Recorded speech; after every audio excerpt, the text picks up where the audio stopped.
बिस्मिल्लाहि मिनश्शैतानिर्रजीम बिस्मिल्लाहिर्रहमानिर्रहीम। जमात 8वीं का आज का सबक है हमें जाबिर बिन हयान। इसका पहला हिस्सा है, ये बड़ी लेसन है, इसको हम पहले ये पहला हिस्सा आज करेंगे, फिर देखेंगे दूसरे हिस्से में कंप्लीट होगा या तीसरे हिस्से में। ये जाबिर बिन हयान था कौन? ये जाबिर बिन हयान जो है, it is called father of chemistry, यानी ओल्ड केमिस्ट्री, यानी जो ओल्ड केमिस्ट्री है इसको केमिस्ट्री का बाबा आदम कहा जाता है।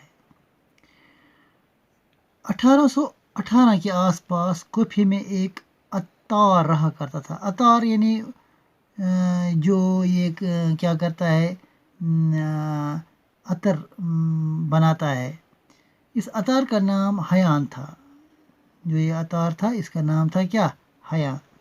हयान के यहाँ एक बेटा पैदा हुआ जिसका नाम उन्होंने जाबिर रखा। यानी हयान के यहाँ एक बेटा पैदा हुआ जिसका नाम उन्होंने जाबिर रखा। हयान गरीबी से तंग आकर पैसा कमाने के लालच में छोटे बड़े जराये में मुलवस हो गया। क्योंकि ये गरीब था, रोज़ी रोटी का मसला था, इसको यही थोड़े लालच हुई तो इसने छोटे बड़े जराइम में शुरू किए। बिल आखिर हया इसी हालत में इंतकाल कर गए, यानी गरीबी की हालत में इंतकाल कर गए। अब तो जाबिर की तालीम तरबियत का जो बोझ जो था वो इसकी गरीब माँ पर पड़ा। जाबिर की तालीम और तरबियत का सारा बोझ अब किसकी माँ पर पड़ा? इसकी माँ पर पड़ा, इसकी गरीब माँ पर। वो गरीब थी। माँ ने कम सिन जाबिर को कोफे में बाहर गाँव में भेज दिया। यानी इसकी माँ ने अपने इस बेटे को एक गाँव में रिश्तेदारों के यहाँ भेज दिया। गाँव में क्या तालीम होती है? गाँव में मामूली सी तालीम होती है। गाँव में उसको मामूली सी तालीम मैसर हुई।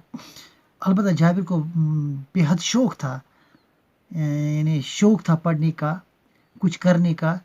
तो इसने क्या किया, वो कुफा वापस आ गया और मदरसे में दाखिला लिया और मरजा तालीम की हासिल की। जाबिर से माँ की गुर्बत देखी नहीं गई, चनाची इस पर सोना बनाने की धुन सवार हो गई।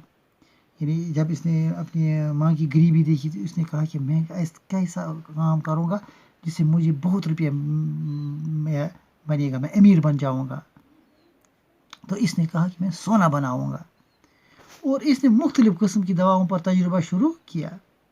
और उसने मुख्तलिफ़ किस्म की दवाओं पर तजुर्बा जो शुरू किया तो साथ ही किस्म की दातें लेकर उन्होंने तरह तरह की जड़ी बूटियों के साथ एक ख़ास किस्म की भट्टी में पिघलाना शुरू किया। अब ये तजुर्बे करने लगा। इसके घर में जो बर्तन थे वो सब नए तजुर्बात में कारआमद साबित हुए। यहाँ तक कि इसके बर्तन जो थे वो ज़ाया भी हो गए।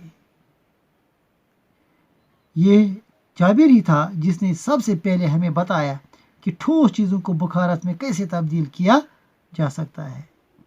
उसने ठोस चीज़ों से हल्की लतीफ़ चीज़ें हासिल करके इन्हें दवाओं में मिलाया। इस तरह उसने दवाओं को महफूज रखने का तरीका भी ईजाद किया। यानी हमें बताया कि दवा किस तरह महफूज रख सकते हैं। जो आज हमारे यहाँ बोतलों में दवा आता है या कैप्सूलों में दवा आता है, ये किस तरह महफूज रहता है।